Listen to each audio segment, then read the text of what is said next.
Hello everyone, চলে এসেছে আবার একটা নতুন ভিডিও নিয়ে।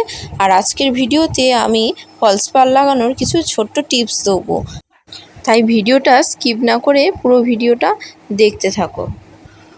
ফলসেও কিন্তু উল্টো সোজা দিক থাকে, তো ঠিকঠাক করে দেখিয়ে নিয়ে কিন্তু এটা লাগাতে হবে। আর ফলস বসানোর সময় সাইডটা কিন্তু অবশ্যই মুড়ে নিতে হবে, মুড়িয়ে নিয়ে তারপরে কিন্তু সেলাইটা করতে হবে।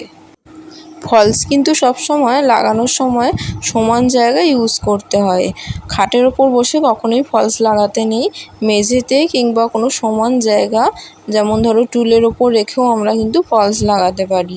তাহলে কিন্তু ফলসটা অনেক সুন্দরভাবে বসে যায় আর সেলাই করতেও সুবিধা হয়। ফলস লাগানোর আগে কিন্তু এই কথাটা অবশ্যই মাথায় রাখতে হবে যে ফলস কিন্তু শাড়ির একদম ফার্স্ট থেকে বসায় না।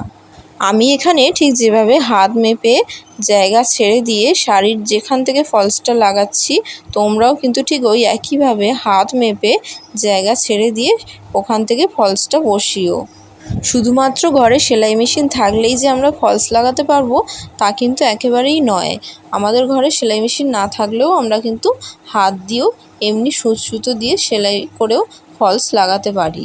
আর সেই জন্যই ঘরের সেলাই মেশিন না থাকলেও আমরা কিন্তু হাত দিয়ে সুতো ইউজ করে ফলস পাড় লাগিয়ে কিছু টাকা ইনকাম করতে পারি। সেলাই মেশিন দিয়ে ফলস পাড় না বসালে যে খুব একটা বাজে হয় সেরকম কিন্তু নয়, দুটোরই ফিনিশিং কিন্তু খুবই সুন্দর আসে।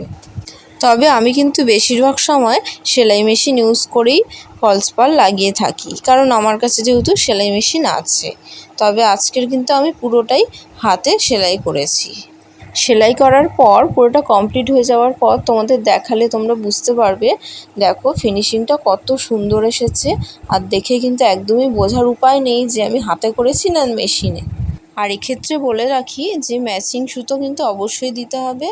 আজকের মতো আমি ভিডিওটা এখানেই শেষ করছি, দেখা হচ্ছে পরের কোনো একটা ভিডিওতে।